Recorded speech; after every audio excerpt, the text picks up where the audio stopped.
La direction de Taïwan à présent dans votre journal avec cette nouvelle inquiétude sur place. Un drone chinois de grande taille a volé à proximité du territoire. C'est une première après les exercices militaires d'ampleur de l'armée chinoise organisés, rappelez-vous, début avril, après la visite sur l'île du chef de la Chambre des représentants américains. Pour en savoir plus, on va tout de suite retrouver en direct notre correspondante sur place, Lucie Barbazang.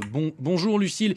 Lucille, je le disais, c'est donc la première fois qu'un aéronef tourne ainsi autour de Taïwan, hein. Oui, alors selon une journaliste taïwanaise, cela était déjà arrivé, mais en tout cas, c'est la première fois que le ministère de la Défense taïwanais l'annonce officiellement. Ce drone, c'est un TB001, aussi appelé Scorpion à double queue.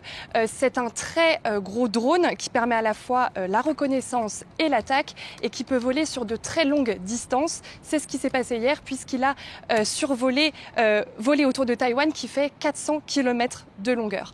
À cet encerclement de ce drone, il faut rajouter le vol autour de Taïwan de 37 aéronefs militaires chinois, chiffre le plus important depuis la fin des essais militaires dont vous avez parlé.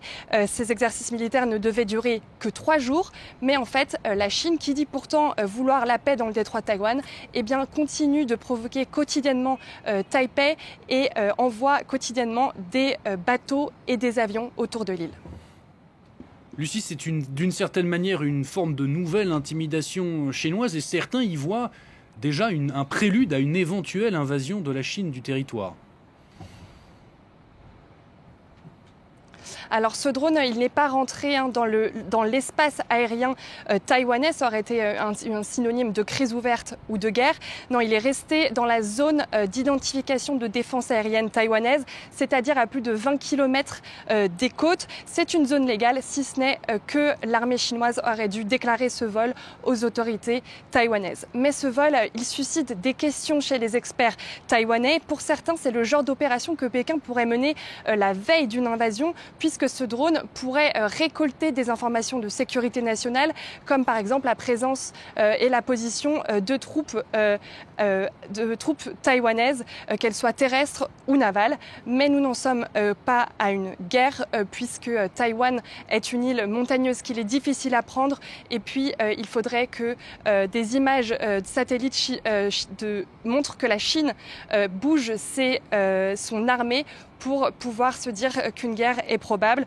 En fait, c'est plus, encore une fois, une démonstration de force de la Chine.